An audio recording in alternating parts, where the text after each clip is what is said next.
Hey everyone, I know I'm a little late with this news, but I have good reason. I went down to Beaufort, South Carolina for the hearing on Thursday with Alex, Corey, and Russell. I actually sat in the courtroom and watched it all in person. Yes, I saw Alex chained and leashed like a dog, Russell and Corey, Creighton and his team, Dick and Jim, the Satterfields, Eric Bland, Justin Bamberg, and of course, the lovely Ann Emerson. But mostly, my favorite judge in the whole world, Judge Newman. I stayed for a few days to do some interviews, research, and take some video and pictures while I was there. I just got back this evening, and I have a mountain of organizing to do with all of my notes for some videos I have planned in the coming months.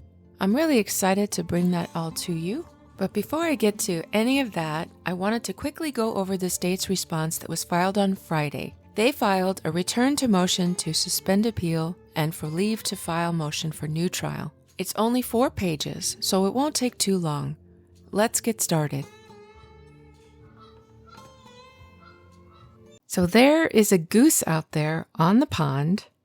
I've got the windows open because it's just so nice this evening. And this goose is all worked up about something, wants to be my co-host, so we're just gonna let that happen today. Sorry if it gets too annoying for you guys.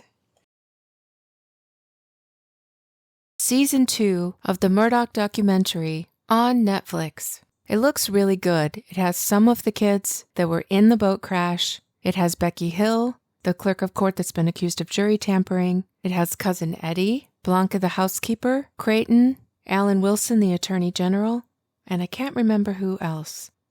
But it will be out on the 20th. And it looks really good. It's at the end of this video, so either stay tuned or fast forward, and you'll see it there. It starts off by mentioning the motion that was filed by Team Alex back on September 5th. That's the same day as the sunglasses press conference that I shared with you also on that day, September 5th. This was a motion requesting to suspend the appeal and asking for leave to file for a new trial, and it was based on allegations of jury tampering by the clerk of court, Becky Hill.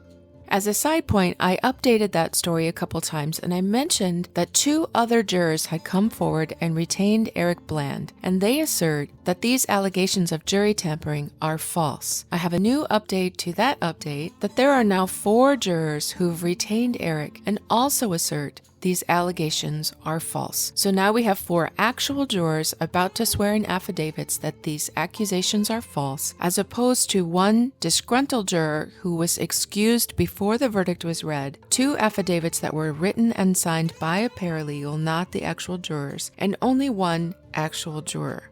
But back to the document. So this motion is pursuant to Rule 29B, which states that a motion for a new trial based on after-discovered evidence may not be made while the case is on appeal unless the appellate court, upon motion, has suspended the appeal and granted leave to make the motion. So that's why they filed this motion in the first place, to suspend the appeal so they could make a move for a new trial. They cite quotes from 2 different trials highlighting the need for caution in these cases, as they can sometimes defeat the ends of justice. The first statement, from State v. Mathis, there can be no doubt that motions of this sort should be received with the utmost caution because, as it is said by a learned judge, there are but few cases tried in which something new may not be hunted up, and also because it tends to perjury.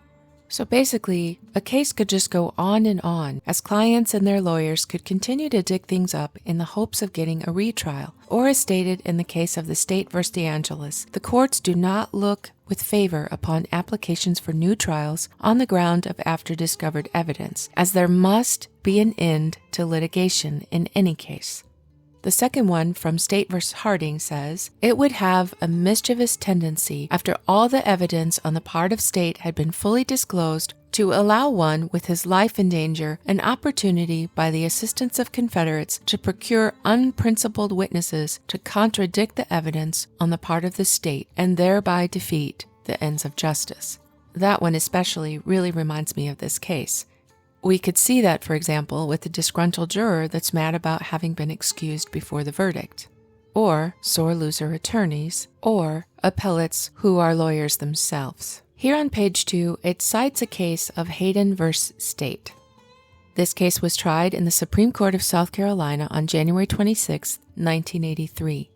And it's important because it sets forth 5 requirements for after discovered evidence. It says that the appellant must show that, number 1, the evidence in question is such as will probably change the results if a new trial is granted. Again, not to downplay things that Becky Hill's accused of saying if, and this is a big if she actually said them to the jury. Is that evidence that would have brought a different verdict?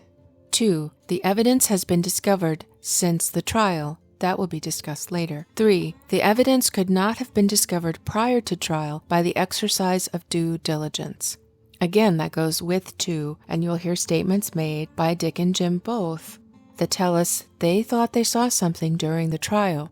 Where was the due diligence at that time? 4, the evidence is material to the issue of guilt or innocence. Again, this is not some smoking gun. This is not evidence that there was a second shooter. This is not evidence of an alibi. This is not evidence that a timeline was incorrect. This is a clerk of court being accused of repeating something that actually came out of the mouth of the prosecutor during the trial. Number 5, the evidence is not merely cumulative or impeaching. So those are standards that this kind of case, this after discovered evidence type of case, must meet in order to go forward. We find another requirement set forth from another case. Move-It must show that he did not know of the existence of such evidence at the time of the trial, and that he used due diligence to discover such evidence, or that he could not have discovered it by the exercise of due diligence. Just a point of interest that I found while researching these cases, this State versus Butler case, one of the respondents for the state was Alex's own grandfather, Randolph Murdaugh Jr., the original buster, who in this case, as his position of solicitor, served as an important party to refusing the appeal mentioned here. So chances are, had this case appeared before his own grandfather, and of course not been him, the grandfather would have fought and won, as he did in this case, to shoot this down. Now, I mentioned this case already, State versus DeAngelis. This was also held in the Supreme Court of South Carolina, July 8, 1971. This case is also very important because it set forth some requirements as well. The decision was made not to go forward with a new trial based on these facts. The first one, the appellant did not file his own affidavit setting forth the after-discovered evidence and the facts to which the witness will testify. This is important because Alex did not file his own affidavit.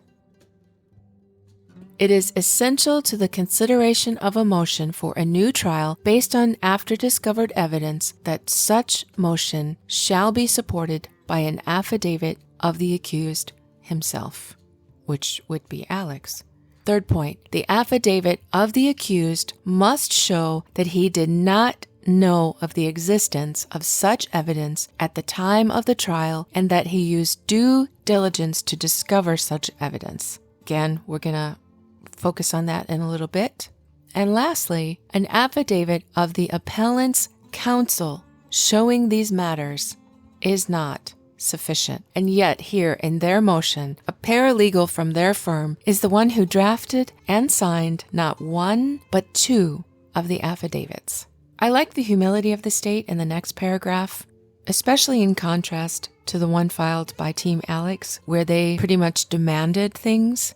Here, the state simply says, it may well be that suspension of the appeal and a remand for an evidentiary hearing will be necessary to properly resolve some of the serious claims raised by appellant in the motion he intends to file. They're not insisting that there not be a hearing. They're not fighting it. They're conceding, yeah, this may be necessary. They go on to say that objective investigation by SLED remains ongoing, and they have a footnote here that states that the agents that are being utilized by SLED for this purpose are separate and distinct from those who have otherwise investigated Alex's crimes. So these are not the same people. These are law enforcement. There's no reason to assume that they cannot be trusted. In fact, early on in the case, people were afraid that SLED was actually going to be helping Murdaugh, but they proved to be very unbiased in the whole thing. And the sentence continues, but the inquiry has already revealed significant factual disputes as to claims in appellant's motion. It doesn't state what these disputes are, but we do know that 4 jurors have retained Eric Bland, and more may have already contacted the state directly or already been contacted by the state. I'm sure that's something the state got busy on immediately. It could also be other proof that they've discovered but aren't ready to reveal yet. But whatever the case is, I am excited to hear about that. And the last sentence, if no credible evidence can be found to support the claims brought by appellant, the state will be prepared to argue against the motion before the Honorable Clifton B. Newman on remand. So Team Alex presumptuously called Judge Newman a witness and said in a press conference that he couldn't preside over a hearing for these matters. That's not up to them to decide that. Going on, however, at present, appellant's request for a remand is procedurally defective. And then it states the reasons. A review of the motion does not reveal precisely when or how it is that he learned of the claims he now raises, nor has appellant provided the affidavit required by DeAngelis. Appellant's counsels have, however, made multiple statements to various media outlets indicating that they were potentially aware of an issue with the jury at and about the time of trial. So this reminds us again that the motion was procedurally defective as it lacked the information of when and how Alex learned of the crime. It's missing the affidavit that's required by Alex himself.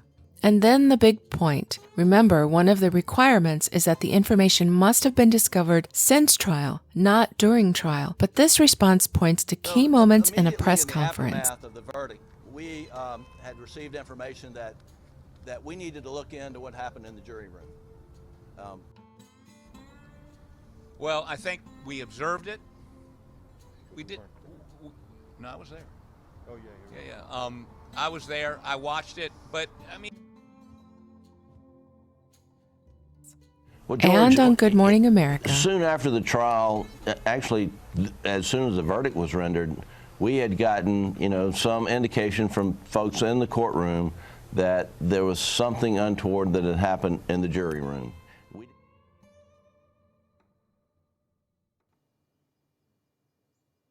These statements that they made here clearly show this is not after-trial evidence, which is required to file this motion. This is something that in the moment of seeing it, they should have used their due diligence at that time. The final paragraph, accordingly, the state is compelled to move to dismiss due to the procedural defect. The state would request the court grant appellant leave of 10 days to correct the procedural defect and establish precisely when and how it is he first learned of these allegations. In the event appellant properly files, remand may be necessary for the trial judge, the Honorable Clifton B. Newman, to consider the credibility of the claims in light of the significant factual disputes which undermine the credibility of the claims. So Team Alex has 10 days to respond and correct these defects, which takes us to the 25th of this month. I will be checking every day for their response and will share that as soon as possible.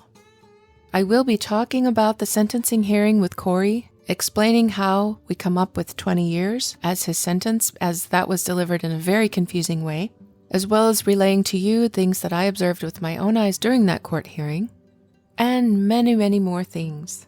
But I will do my best to get as much of the information to you as I can, as quickly as I can. Until then, this is Cassidy O'Connell and my co-host The Goose, saying stay well and stay tuned.